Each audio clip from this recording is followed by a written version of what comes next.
Welcome back to 5 Talk Street. I'm Christy Nelson, and one of our favorite holiday programs at NBC 5 is the Salvation Army Angel Tree.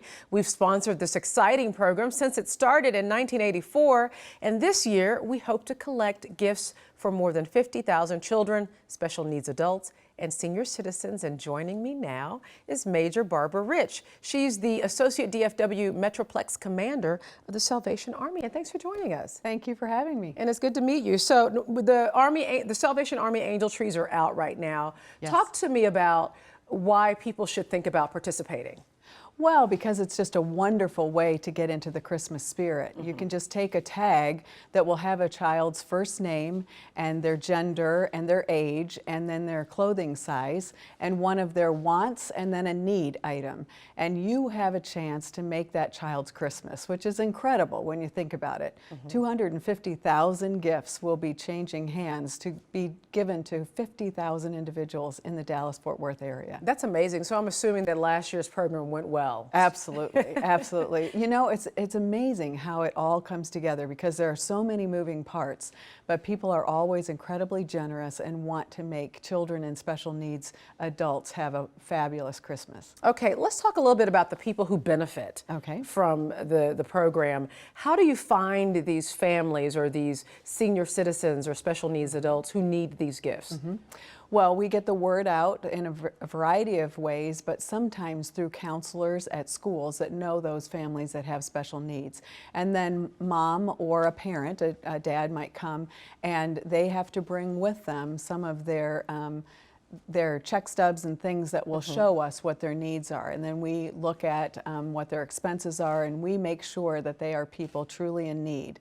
And that's how we qualify them to be able to participate in the program. So anyone who might wonder where does it go, these are people you've vetted, you've screened, you know that they need this help. Absolutely, absolutely. You can be assured that it's going to people who are in need.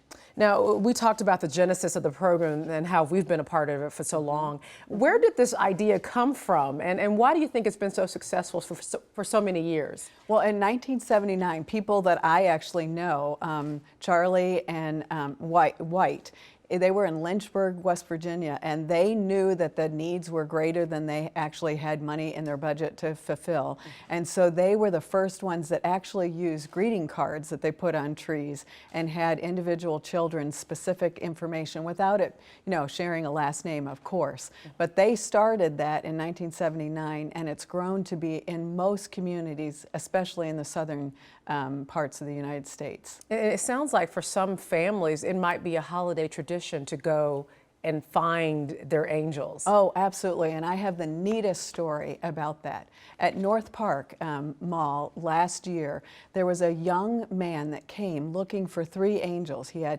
all boys, he wanted them specific age, and he was determined that they had to be a certain age. And he didn't share all the information at first, but the woman who was an auxiliary member volunteering asked him a few questions. He wanted those ages, and he came back with gifts that were very expensive gifts because he and his brothers had been helped themselves when they were the specific ages of 7, 9, and 11. And so he wanted to give back. And he said, I'll be here next year. I'll be here every year. That's a great story. That's a great story. And it's a great program. Thank you so much for talking to us about it. We look forward to talking to you more about it through the holiday season. And of course, we encourage everyone to be involved. If you'd like to adopt an angel from the Salvation Army Angel Tree, visit NBCDFW.com and search Angel Tree, and we will be back with more of 5 Talk Street.